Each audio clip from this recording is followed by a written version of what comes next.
I feel like I've gone a little bit in depth with some of my experiences with Real Monsters in a previous video where I opened one. So I'm not going to get too in depth with this. I'm going to keep this one kind of short because I like to have some videos that are shorter, longer, and kind of in between. But you can see I have several figures here.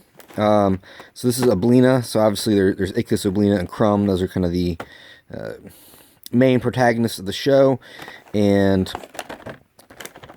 the Grumble, of course, that's their teacher. So if you haven't seen it, it's like their monster's kind of in school. That's a teacher. He's kind of mean.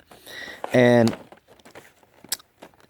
so they're in the show, and then these are all just kind of made for the toy line. So I don't know, maybe they were background characters. I'm not really sure, but I think these were made specifically for the toy line.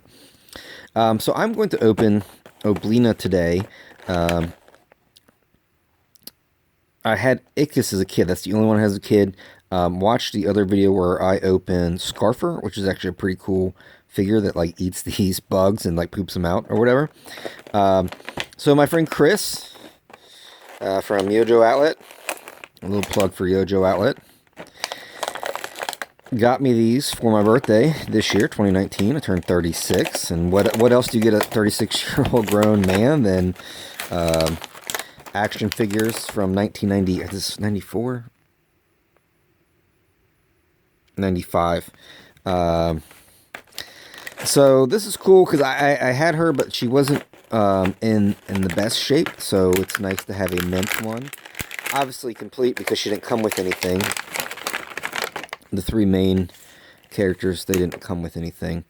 So she... And this is kind of I don't want to call it a poor design because I don't want to insult the sculptors at Mattel.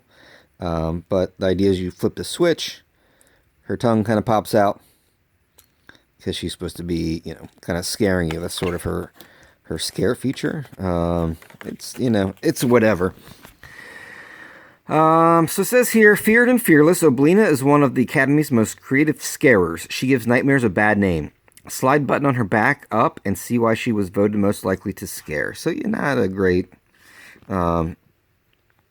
action feature, I guess you would say. So it's kind of like similar to like a Monsters Inc., Monsters Academy kind of thing, but much, much better. Short-lived show on Nickelodeon around 95, but it was definitely my jam. I had a Aaahh Monsters poster on my wall. There wasn't a lot of merch. They had the toys. They had a trading card line too. I had some of those. So, but I was getting kind of age out of that kind of stuff, toys and things like that. So, so happy to have this, add this video to the Aaahh Monsters videos here on Vintage Toy Freedom.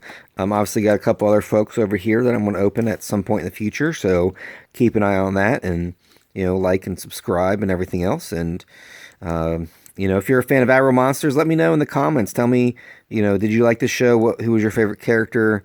Do you have any memorable moments? I remember sometimes like during commercial breaks or in between shows, they would have just kind of, I don't know, filler kind of stuff.